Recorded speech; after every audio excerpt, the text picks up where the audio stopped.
And with that, I will turn it over to the Chancellor, and thank you again for making life easy for us. Thank you very much. I want to begin by thanking the board for the tremendous welcome I've experienced. Today is my 2-month anniversary, and I suspect I'm rapidly running out of that runway where I can blame somebody that was behind me. So I increasingly feel the weight and the enjoyment of this office day by day. And again, I really appreciate the support the board has provided in the brief time that I have been here.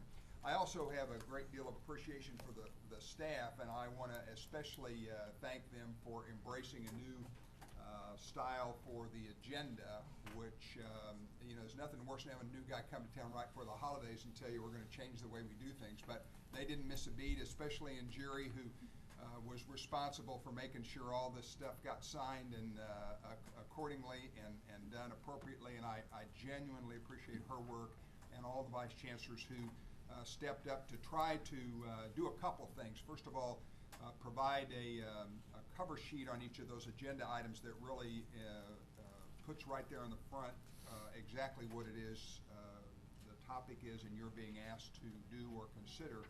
And then also, although it may seem like a very minor thing, to consecutively number those pages from beginning to end so it's easier for the board. We can say it's on whatever page number it is, and generally speaking, we can all find those things pretty quickly. And although those sound like fairly simple activities, they, believe me, are not. And so and Jerry and all the vice chancellors, I genuinely appreciate their help. The month of December was a pretty busy one. I had the pleasure of going over to Oakland on the 1st of December to talk with the CFT Community College Council, collective bargaining leaders of our colleges up and down the state. It was a very robust conversation, and I appreciate the invitation and enjoyed the activity. A lot of topics, but as you heard Chair Baca mention a moment ago, accreditation is first and foremost on the minds of a lot of those leaders, so it was a very good conversation.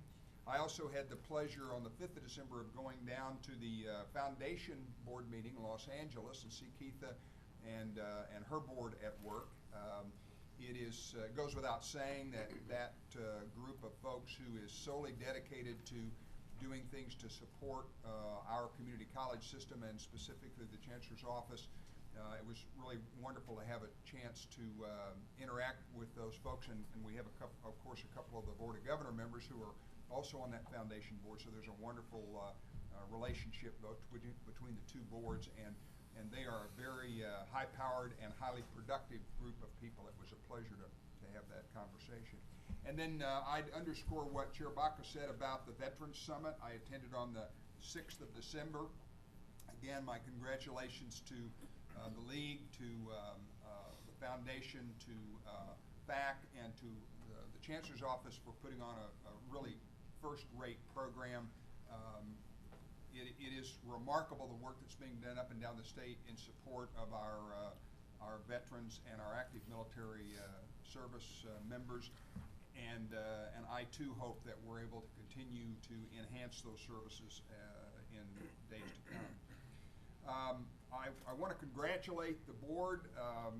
You're going to hear a report later on the update on the Student Success Task Force, but in the last few days we have had regulations for enrollment prioritization and course repeatability approved, and they'll begin to be implemented now.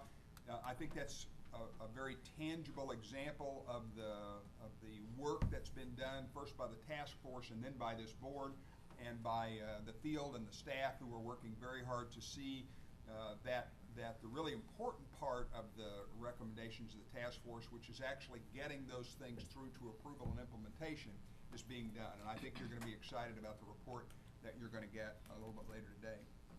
And then finally, I would remind all of us that later this week, Governor Brown will release his January budget message. We are anxiously awaiting that. We do believe there will be some specific items related to California's community college system. We have heard both directly and indirectly that now that Proposition 30 is passed, the governor really does intend to spend some of his political capital on looking at and dealing with higher education in California, as well as some K-12 activities. So we're excited about the governor's January budget message. We're waiting anxiously to hear what he has to say. I am sure, as is the case anytime a governor releases a budget message, that there'll be some things in there to love, some to like, and some that will cause us to scratch our head, but we look forward to that. I do think one of the things this board ought to consider in the months to come are whether or not we do want to change our January meeting schedule for 2014 so that we follow the governor's January budget conversation as opposed to precede it by a couple of days. I think you all would benefit and have a much more robust conversation post governor's budget message, and we'll talk about that as the year wears on. Mr. Chair, that concludes my report. Okay, Chancellor Harris, thank you very much.